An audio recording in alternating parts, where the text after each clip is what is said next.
ረሱል ሰለላሁ ዐለይሂ ወሰለም ስለ ጁምዓ ቀን ታላቅነት ሲናገሩ የጁምዓ ቀን የቀኖች ሁሉ ንጉስ ነው። እነዚህን 5 ነገሮች በጁምዓ ቀን ተከስተዋል ብለዋል።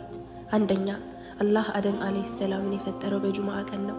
ሁለተኛ አደም አለይሂ ሰላም ከጀነት የወጡት በጁምዓ ቀን ነው።